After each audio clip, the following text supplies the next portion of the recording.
take ownership. Take extreme ownership. Don't make excuses. Don't blame any other person or any other thing. Get control of your ego. Don't hide your delicate pride from the truth. Take ownership of everything in your world, the good and the bad.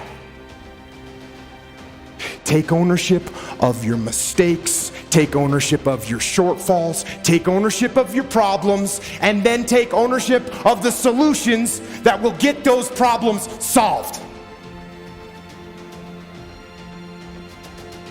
Take ownership of your mission. Take ownership of your job, of your team, of your future, and take ownership of your life. And lead. Lead. Lead yourself and your team and the people in your life. Lead them all to victory.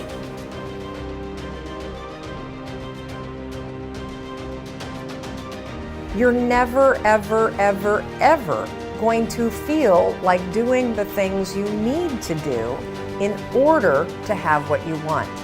You're always going to need to push yourself. You're always going to need to parent yourself.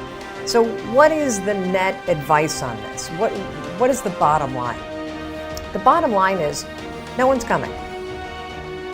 No one. No one's coming to push you. No one's coming to tell you to turn the TV off. No one's coming to tell you to get out the door and exercise. Nobody's coming to tell you to apply for that job that you've always dreamt about. Nobody's coming to write the business plan for you. It's up to you. And because you're only ever going to do the things that you feel like doing right now or that feel good right now, unless you understand that you've got to parent yourself, you've got to push yourself, you're not going to make your dreams come true. You're just not. We're not wired that way. You weren't born that way, you weren't that way when you were growing up, and you're certainly not that way as an adult. And there's a tremendous amount of liberation that comes when you accept the fact that you're always going to need to give yourself a push.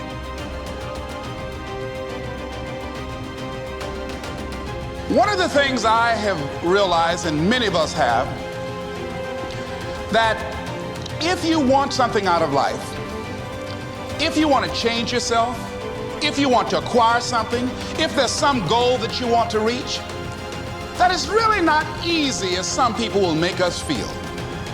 That living your dream, changing your behaviors, overcoming negative habits, it's challenging. It's hard.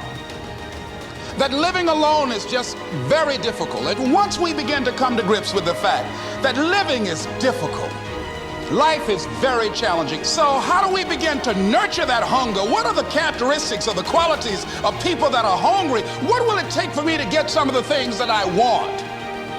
And being hungry for those things, number one, you've got to work on yourself.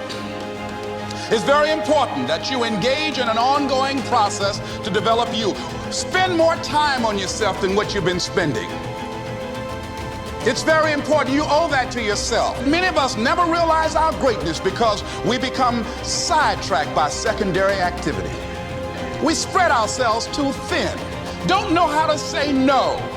And we find ourselves doing all kinds of things and never ever have time to do those things that we need to do to work on ourselves. And then there goes a second, there goes another second, there goes another second, and we can't stop and hold time. And before you know it, you wake up one day and you're behind in your dreams and your bills.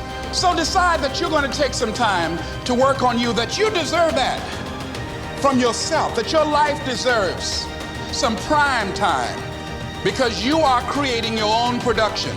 You are the star of your show. You are the director. You're writing the script. And you will determine whether your life is